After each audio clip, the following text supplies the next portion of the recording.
मेरी बहू पिंकी को गप्पे मारने की बहुत आदत थी। वो जब भी किसी के बारे में बातें करती तो बड़े बड़े गप्पे फेंका करती। आसपास के सब लोगों को पता था कि पिंकी बहुत बड़ी गपोड़ी बाज है। लोग उसकी बात पर विश्वास नहीं किया करते थे, लेकिन हाँ, उसकी बातें सुन सुन कर हंसते बहुत थे।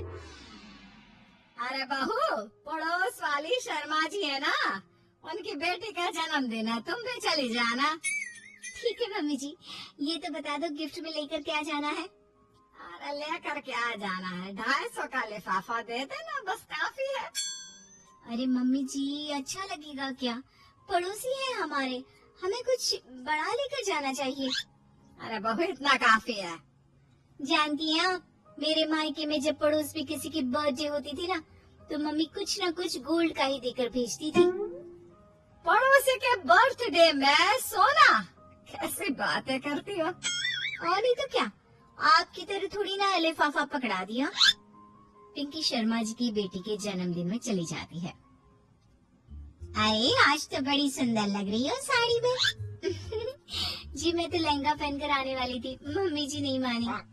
अरे बेटा, बर्थडे पार्टी में तो साड़ी चल जाती है, मेरा मतलब कोई शादी थोड़ी ना है। कैसे बात कर रही हैं आप आंटी जी? मेरे मायके में तो छोटे छोटे फंक्शन भी हम लोग लहंगा बनवाते थे बुटीक से, डिजाइन करवा कर। चाहे पड़ोस में किसी का जन्मदिन हो, मेरी मम्मी हमेशा बुटीक से नया लहंगा डिजाइन करवाती थी। मैंने तो ऐसा कहीं नहीं देखा, ये तो तुमने आज बड़े कमाल की बात बताई। अरे जाने दीजिए, कोई बात नहीं। और बताइए, आपकी बेटी नजर नहीं आ रही? अरे भाभी, मैं यहाँ हूँ।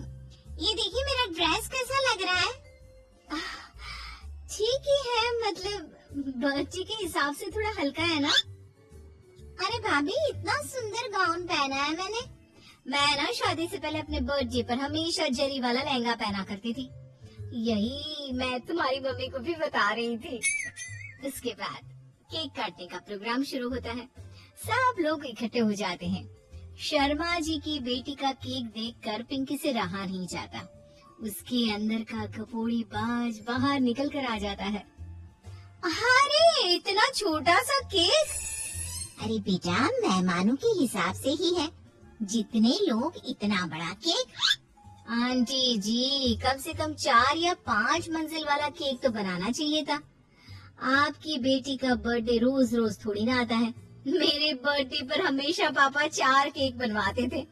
सारे केक 4-4 मंजिल के होते थे। वहाँ पर सारे लोग उमा जी के मोहल्ले के ही थे और वो पिंकी के गप्पे मारने की आदत से अच्छी तरह वाकिफ थे, इसलिए सब लोग उसकी बात सुनकर हंसने लगे, लेकिन किसी ने पिंकी से कुछ नहीं कहा। एक दिन सुबह सुबह पिंकी ने अपनी सास से कहा, मम्मी जी, मेरे मम्मी पापा मुझसे मिलने के लिए यहाँ आ रहे हैं। अरे वाह, ये तो बहुत अच्छी बात है। उनके आने की तैयारी करो, अच्छा अच्छा खाना बनाओ।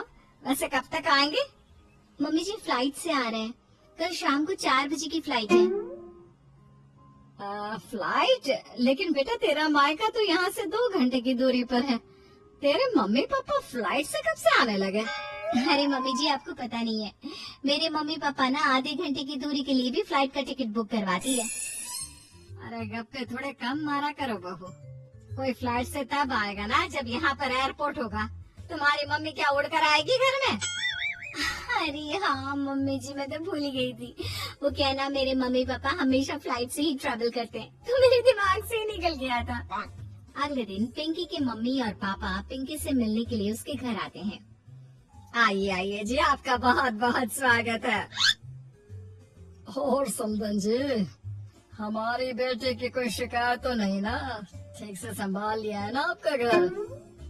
अरे मेरी बहू बहुत समझदार है, घर का काम बहुत अच्छे तरीके से करती है। बस थोड़ा ज्यादा बोलने की आदत है उसे, आपको परेशान करती होगी ना? बात तो आपकी सही है, उसकी थोड़ा ज्यादा नहीं बहुत ज्यादा बोलने की आदत है। लेकिन कोई बात नहीं, आपकी बेटी दिल की बहुत अच्छी है, बस थोड़ा बोलती ही तो ज्यादा है। पिंकी बेटा इधर आओ, देखो तुम्हारे मम्मी पापा आए हैं, तुमने इनके लिए खाना तो बना लिया ना? वो क्या है ना मम्मी जी, आपसे एक बात कहनी थी।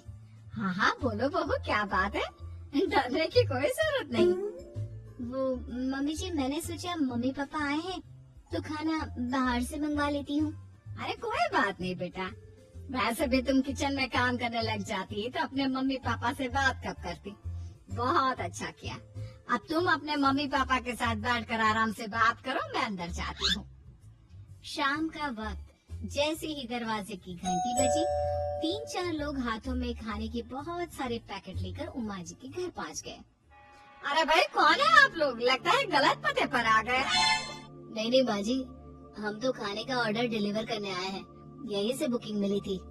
अरे नहीं, आपको कोई गलत फहमी हुई है। हमारे यहाँ तो 2 ही मेहमान आए हैं। आपके हाथ के पैकेट देखकर लगता है इसमें 50 लोगों का खाना है। बाजी, आपने सही समझा, खाना तो इसमें 50 लोगों का ही है, क्योंकि हमें ऑर्डर यहीं से 50 लोगों का मिला है। अरे लेकिन इतना सारा खाना, कहीं मेरी बहू ने अपनी गप मारने की आदत के चलते ऐसा तो नहीं कर दिया?